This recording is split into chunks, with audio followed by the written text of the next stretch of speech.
Informasyon. Serbisyong umaapaw ng malasakit.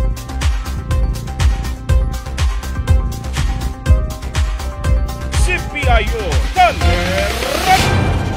Una, siksik, umaapaw.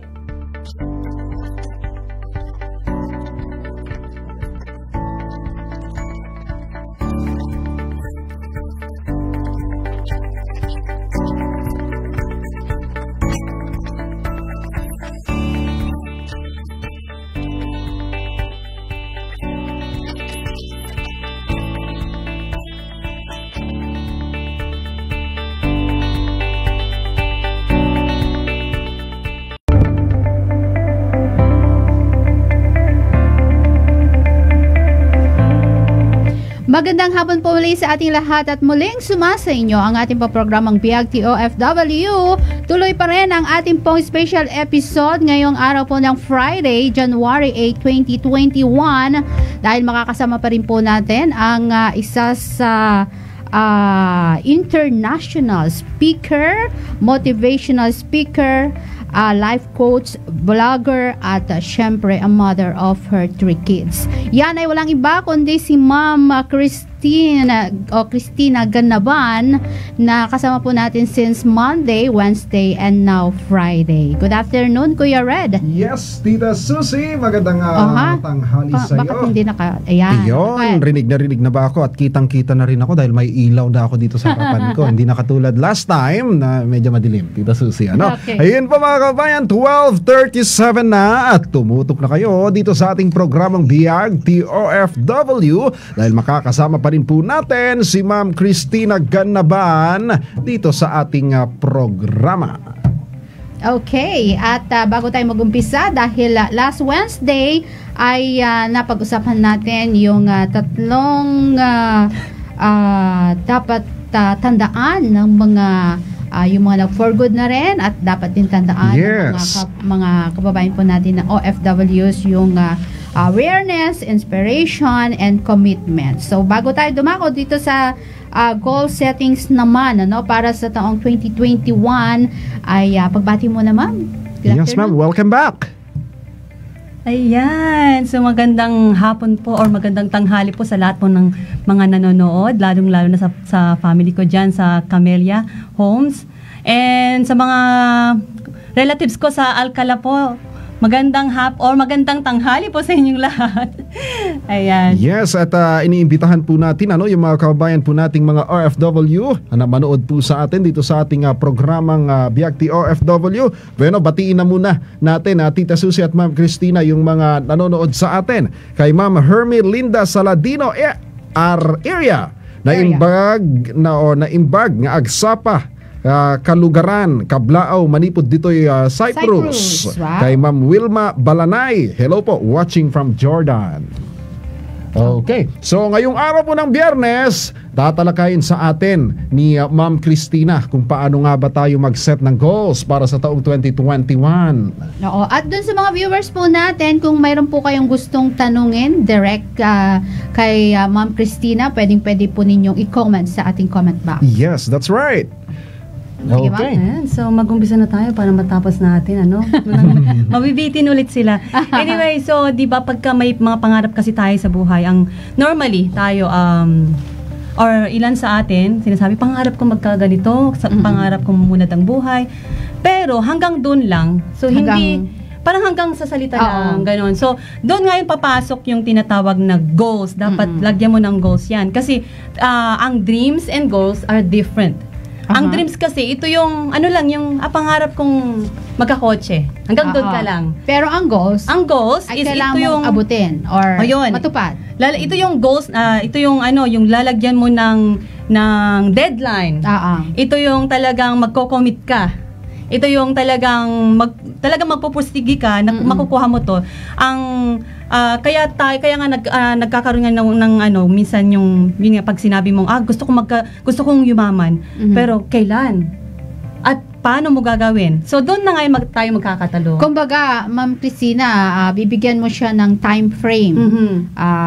Yung May deadline. May deadline siya. May particular na gusto mong maabot, pero lagyan mo pa rin siya ng time frame.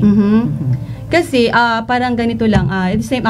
Unahin natin yung yung 5 golden rules, yung parang, yung natin. Una is, set a goal that will motivate you.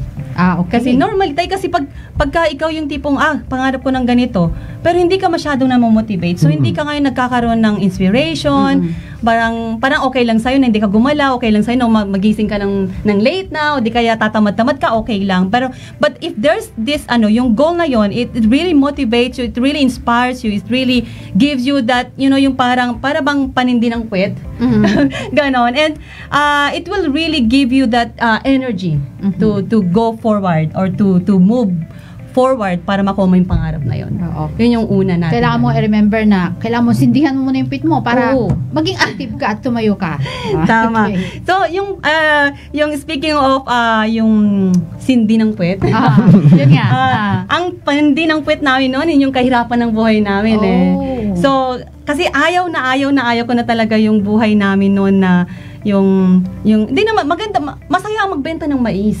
Ang saya sa tulang. Pero pinangarap ko talaga na hindi habang buhay ganito ang buhay namin. Hindi habang buhay ganito ang buhay kasi bakit magkakaroon ako later ng anak ko, magkakaroon ng family ko. At the same time, ang pinangano ko kasi yung nanay tatay ko, ayoko naman na habang buhay ganun sila. At saka yung tipong ayaw mo naman na pinagdaanan mo na yung pagtitinda ng mais. Ayaw mo naman na maranasan din yun ng anak mo. Ng pamilya mo. Dapat bago. Yung pamilya mo. Tama. So, sige ma'am. Kaya it will really give you it will help you a lot if these goals will motivate you. Yun yung magbibigay sa iyo ng parang tawag dito yung para bang spark pa. Yung eagerness. Yung eagerness, ganun. Yung pangalawa, ito yung set smart goals. Ito na yung papasok yung paano nga ba mag-set talaga ng goals? Paano nga? Ito napaka-importante ito yung SMART. With the word SMART, merong yun acronym It's an acronym. S stands for specific, M stands for measurable, A stands for attainable, and then R stands for realistic. And then T stands for time bound. Dapat time bounded siya. So, let's start with yung size S. Specific. So, dapat specific ka. So, parang ako, sample ko lang, nung ako gusto ko na mag-asawa kasi okay na ako sa finances, I've earned kasi ang goal ko talaga, before ako mag-asawa, I need to earn my first million. Parang ganon. So, nung na-hit ko siya, sabi kong ganun, wow, kailangan ko na mag-asawa. So, pinag-pray ko na siya, Lord, ganito, ganyan. So, sabi nila, kailangan mo daw parang talaga maging specific. So, pinag-pray ko. Pinag-pray mo na, Amerikano talaga. Ganun, no? Amerikano. Hindi Pinoy. Pangarap ko magkaroon ng mga magaganda, magwapong anak. Okay. Nakakatuwa lang, Tito Susie. Naman, di ba? That's right. So, yung specific si ma'am, sabi niya, gusto ko magkaroon ng 1 million bago ako mag-asawa. Nung naabot niya 1 million, mag-aasawa na ako. Di ba? May goal talaga na dapat mong sinusundan. Saka yung goal mo, dapat nakadikit talaga din yung SMART kasi specific dandun pa rin, didikit mo pa rin Oo. Kasi si Lord ganun parang dito, gusto ko ng sasakyan. Anong klase ng sasakyan? Baka may sabi mo. Specific ka na naman sa sasakyan. Tama. Sabihin mo, Civic Honda, Civic BMW. Dalawang kotse yun dalawang klase ng sasakyan yun Ay, hindi ka specific nun. So, kwento ko yung asawa ko, sabi ko, kailangan Amerikano, kailangan siya, matured siya, spiritually, ganito, kanyan. Kailangan love na love niya ako. Siyempre, mga ganun. So, lahat yung specific ko talaga. Ang kulang lang na talagang, hindi ko pinag-pray, yung may buhok. May picture ba tayo dyan ng mister ni ma'am? Meron yung kahapon. Ay, Wednesday, meron yun. Oo. Yun po yun lang, walang buhok. Unexpected. Dapat specific talaga. Pero pogi. Pero Amerikano. Oo. Yun lang, walang buhok. Pero kidding aside talaga, ganun ako nag-set ng goal. So, kailangan talaga maging specific. Like for example, ganito yung klase ng sakyan. So, nung before yung wedding ko, gusto ko magkaroon ng bridal car. Sabi ko, gusto ko yung puti. Ito yung pangalawang sakyan ko na noon. So, talagang ginol ko yon. And then, before nga ng wedding ko, nabili ko talaga siya. So, yun. Ang galing lang, ha? Oo. So, as I've said, babalikan ko yung sinabi ko nung nakaraan. Kailangan ka lang talaga, para masanay ka nag-set ng goals at nakukuha mo talaga yung gusto mo, kailangan nag-start ka talaga sa maliit. Yung para bang step by step, di ba? Yung stair-step kasi, parang stair-step ba? Oo nga, parang kasi kapag nangarap ka kasi ng sobrang laki naman at hindi mo siya naabot o na-attain, magkakaroon ka lamang ng disappointment sa sarili mo rin. Frustration, mga ganon. So, yun po yung sinusundan natin yung SMART. So, una, specific.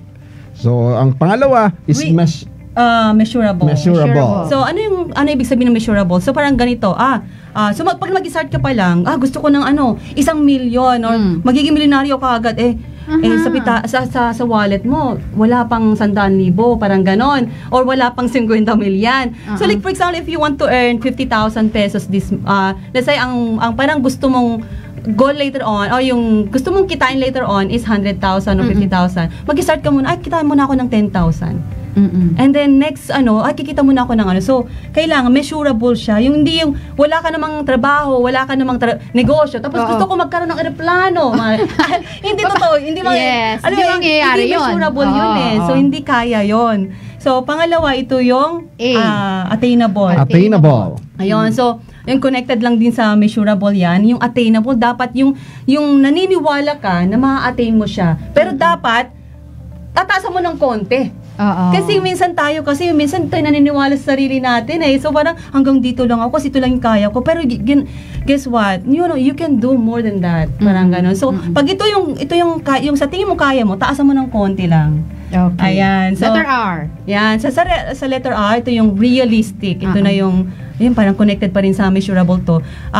Dapat siya yung tipong, example, if you are working this one and you're earning this one, and gusto mong magkaroon ng isang bahay na 1 million or 2 million house worth of house, parang ganon. So, dapat, iisipin mo, paano ka kaya makukuha yon? So, dapat, realistic dapat yung income mo, kaya ba ng house halimbawa kasi yung measurable mo is 1M. So, yung magiging realistic dun sa goal mo na magkaroon ng bahay, kailangan abot niya yung 1M. Abot niya, tama, yun. And then, yung T is stands for time bounded. Yeah. May time bounded talaga. Meron kang tinatawag na end goal ba tawag doon? May end goal. Parang pag nung nag-aaral ka may deadline, tama. Nung nag-aaral ka ng high school, ng elementary, your deadline, is yung makagraduate ng elementary hanggang sa nung high school ka, graduate ka ng high school. Nung college ka, yung gusto mo matapos mo in 4 years, parang ganon. So meron kang deadline. So just like with our dreams, kailangan may deadline yan kasi otherwise lang pabanjing-banjing lang tayo. Yung tipong, okay lang yan. At saka, yung 1M, halimbawa, na i-connect mo siya sa realistic, paano nga kung hindi mo maabot yun? So, kailangan mo talagang abutin din. Tama. So, kailangan mo talagang lagyan siya ng, kailangan this year, parang this year, kailangan kong abutin ito. Kasi pag hindi mo nilagyan ng ganon, wala. You'll never accomplish anything. Halimbawa, for this year na, mayroon ka ng 1M. Parang gano'n. So, kailangan mo talaga din na maitayo mo yung bahay mo within this year. So, yun po, yung kung paano maging smarte sa pag-set ng goals. Kailangan sundin natin yung be specific, yung measurable, at dapat attainable yung goal mo. At liban dyan, it should be realistic at mayroon dapat deadline or time bound. So, anong susunod, ma'am? Maliban dun sa set goals that motivates you at set SMART goals, anong susunod? So since na-determine mo na yung gusto mo, meron ka ng direction ngayon. Direction naman. Kasi 'di ba normally pagka tayo, let's say, mag-drive tayo ng motor or mag-drive ng car, meron kang destination. May papupuntahan. Hindi pwede yung mag-drive ka lang saan-saan, ganon. Yung tipong parang galing ka sa downstream at gusto mong pumunta ng Tugigaraw, maya't maya naiba yung daan mo Ay, hindi tama yun. Kailangan kung ano yung goal mo na pupuntahan, doon dapat. Kasi pag wala kang destination, you will waste time. Tama. You will waste you will waste your effort, you will waste your ang dami mo mawi-waste because parang gaya nga ng pagdadrive, kung saan-saan ka lang pupunta, you waste your energy, you waste your money. So this thing, if you have these goals, magkakaroon ka ng right direction, magkakaroon ka rin ng focus kasi itong gusto ko. So, kailangan, para mapuntahan ko yon, ito yung gagawin ko. So, magagawa ka na ngayon ng steps, parang ganon siya. Okay. So, dito ngayon, ko-connect natin yung pang-apat na, kailangan pa natin pala ito, no? Napaka-importante ito. Ito yung sinabi ko nung nakaraan na nag-print out ako ng pictures ng gusto ko. Yes. Na kailangan makita mo lagi. Oo. Makakatulong yon para mas mabilis mong makuha yung goal mo. Ito, like for example, gusto ko ng financial ganito. Di mag-ano ka ng parang cheque na nakapangalan sa'yo. Let's say 1 million, ito, ganito, lagyan mo ng date kung kailan mo i-achieve. Kailan mo siya i-achieve. O di ka yung bahay na gustong-gusto mo talaga, mag-print out ka ng ganon. Kasi the thing about printing out those things, we call it a vision board or dream board, is that it really gives you inspiration every day. Yung let's say, pag nakikita mo, ito yung pangarap, talagang ma-inspire ka, and that will give you excitement to start your day or to be happy, to do what you need to do because you have your inspiration. Okay. Ayan. Mga kababayan. So, yun yung pang-apat. Pang-apat natin, ito na yung syempre, magplano ka na. Kaya magplano ka na, ano yung action mong gagawin para makuha mo yung mga pangarap mo sa buhay. Kasi hindi pwede hanggang pangarap ka lang. Hindi ito matatawag na goals ngayon ulit. So, kailangan mong planuhin ngayon. Like for example, ito yung gusto kong bahay, ito yung gusto kong financial stability, ganito yung gusto kong income, ganito yung gusto kong, kung ano man yung goal mo, yun, iisipin mo ngayon, paano ko kaya makukuha yun? Like for example, kailangan ko na mas malaking pera. So, mag-iisip ka ngayon, ano yung skills ko? Ano yung kailangan kong enhance? Ano kaya yung kailangan kong extra income? Ano yung dapat ko pang idagdag para mas lalo pang kumita ako ng mas malaki? Doon na. Kasi I believe so that sabi nga, if you ask, it will be given to you. Yung nasa Bible, 'di ba, you do not have because you do not ask. So ang unang mong ginawa, nag-ask ka kay Lord. So ngayon, ang direction ngayon, i-guide ka ngayon, pero dapat yung maging ka na ngayon, maging aware ka na dapat maging lalabas na doon yung mga ideas mo kung paano mo nga ba makukuha yung mga pangarap mo sa buhay. Okay. Ayun. And then yung pang-lima, ito yung stick with it. Stick with it. Napaka bigat po yan kasi totoo lang, mahirap mag-stick with it. Yes. Di ba yung mga mag-boyfriend nga, hindi nag-stick. Naghihiwalay Naghihiwalay nga sila. So parang tayo lang din, pag tayo nahirapan tayo, iniiwalan natin yung mga pangarap natin sa buhay. So, we need to stick with it. So like for example, gaya nga ng sinabi nila na if you have dreams kasi, yung mga pangarap talaga actually natin is binigay ng Diyos yan parang pinunla ng Diyos sa puso natin. And so, ibig sabihin yan, mangyayari siya, depende lang talaga sa atin yan. So, we need to stick with it. Nandun na, papasok na dun yung you have to believe in yourself, na kayang-kaya mo siya. You have to believe that yung kung ano man yung opportunity na binigay ng Diyos sa'yo, yun yung opportunity na gagawin mo para makuha mo yung mga pangarap mo sa buhay. Ito yung maging determinado ka talaga. Yun na, yung hindi ka talaga, alam mo yung magiging pasyensyosa ka kasi going to your, on your way to your dreams talaga, there will be a lot of struggles. There will be a lot of discouragement, and all you have to, kailangan mo talagang, pinaka-importante kailangan mo is yung patience mo to wait para makuha mo yung mga pangarap mo sa buhay. Okay. Maging Napakaganda, pasensyoso. Tama. So, matanong ko lang, ma'am, doon sa mga nabigay po ninyo na mga guides natin, doon, especially para sa mga OFWs na rin, at sa katulad mo, na talagang mayroon ng goals din in life na na-attain naman so far, di ba? How long po ba na ginawa mo yung ganito na guide mo sa buhay mo? I started doing it like I think 10 years ago.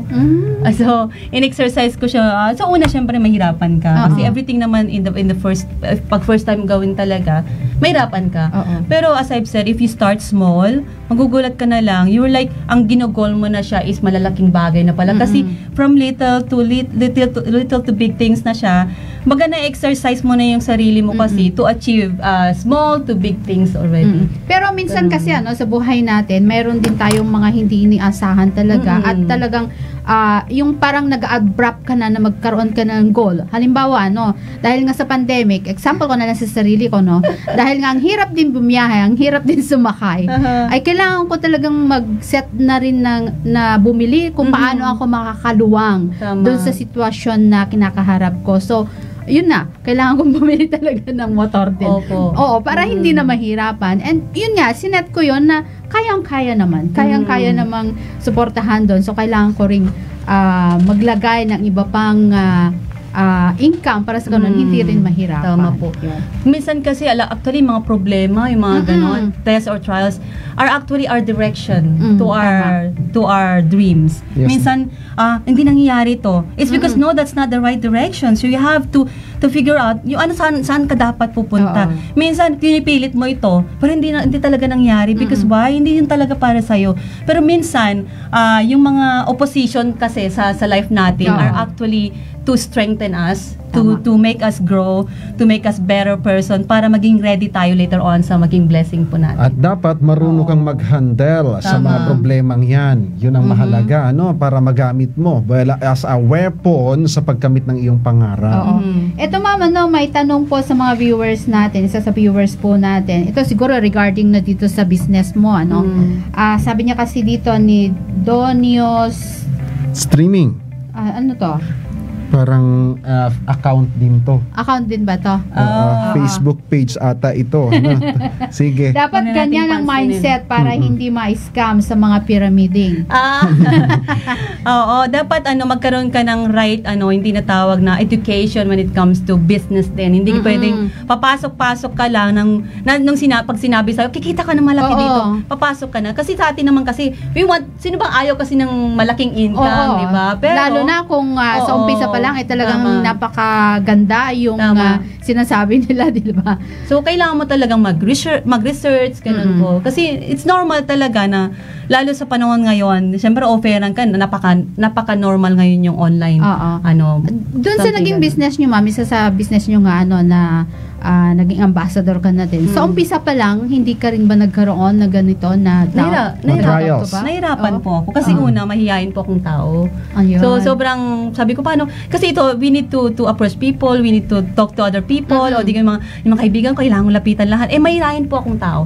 Pero ang pinanghawakan ko talaga, yung pangarap ko. Yung tipong, pag hindi ko gagawin to, sinong gagawa? Parang gano'n, kung hindi ko gagawin to, kailan ko gagawin? So parang, I need to push myself. Kasi, una, sabi ko nga, nandito na ako eh. At the same time, sabi ko, hindi ko kailangan, baga pinaniwalaan ko kasi na yung opportunity na yung binigay talaga ng Panginoon sa amin para mabago yung buhay po namin. Okay, napakaganda, no? So yes ma'am, kapag nagawa mo tong lahat, itong pamamaraan na ito sa pagtupad ng iyong pangarap, at kapag natupad mo na ang iyong pangarap, ano ang susunod mong gagawin? Ito na yung kailangan mo ng like for example, kasi yung sabi nga nila, madali lang magpayaman. Okay. Actually, mas madaling magpayaman kaysa i-maintain mo yung kayamanan mo.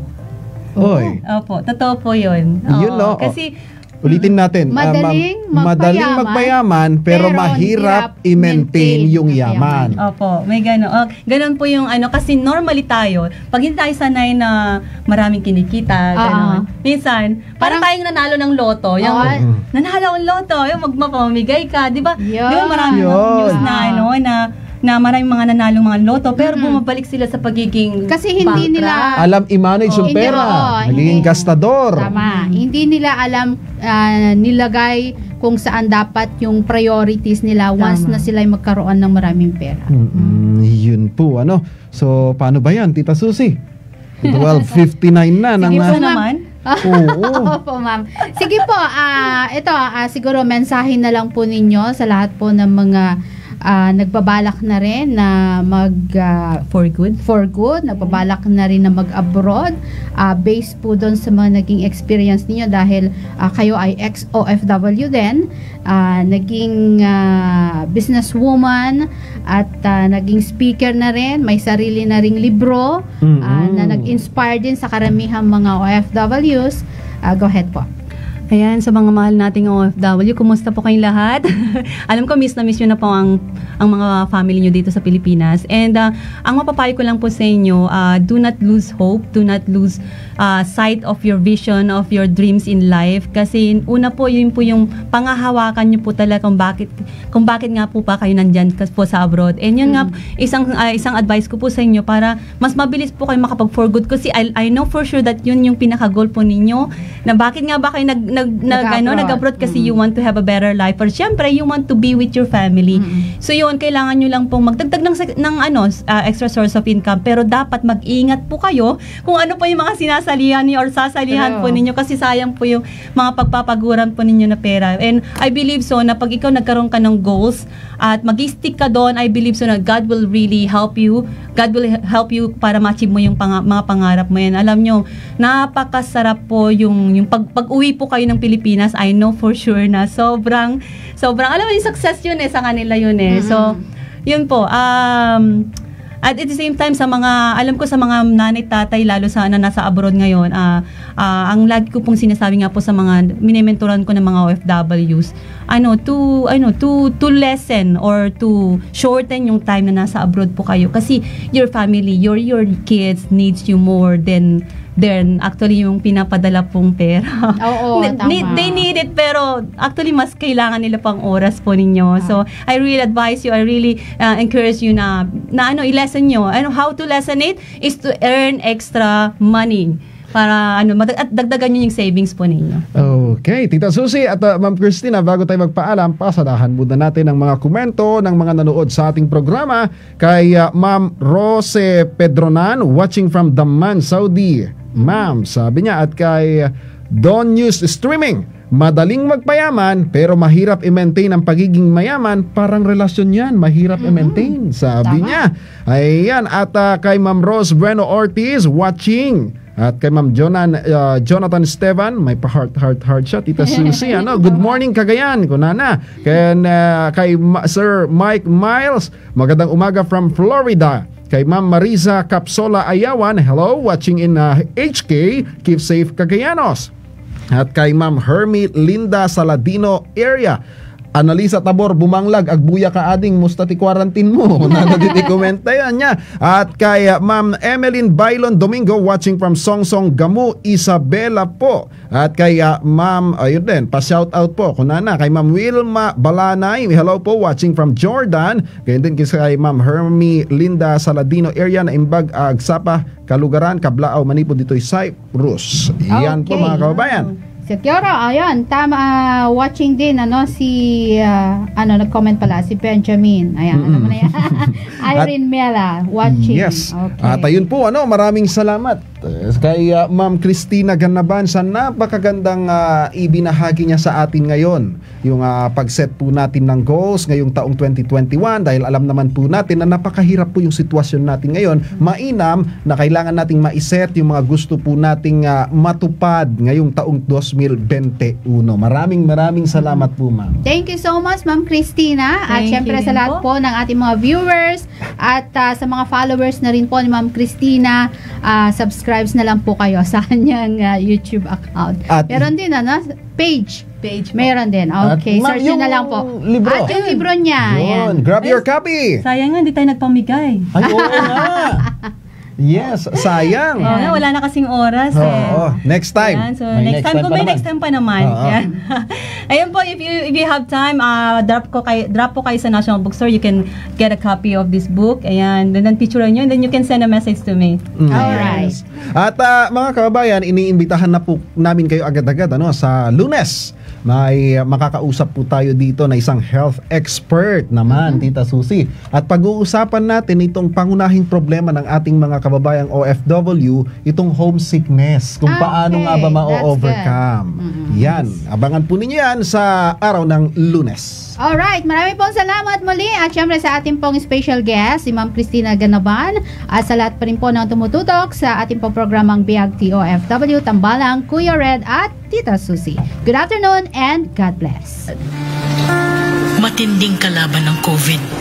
Ayokong makahawa. At mahawa. Pero kailangan ko na magtrabaho. Kaya di ako magiging pabaya. Di matigas ang aking ulo. Iingatan ko ang aking sarili. Para maingatan ang pamilya ko. Ito ang ambag ko. Ako. Ikaw. Lahat tayo. Sama-sama nating Mayaangat ang bayan. Basta't sama-sama tayo. sa pag-ingat buhay. Para sa ating hanap buhay. Mask, hugas, iwas.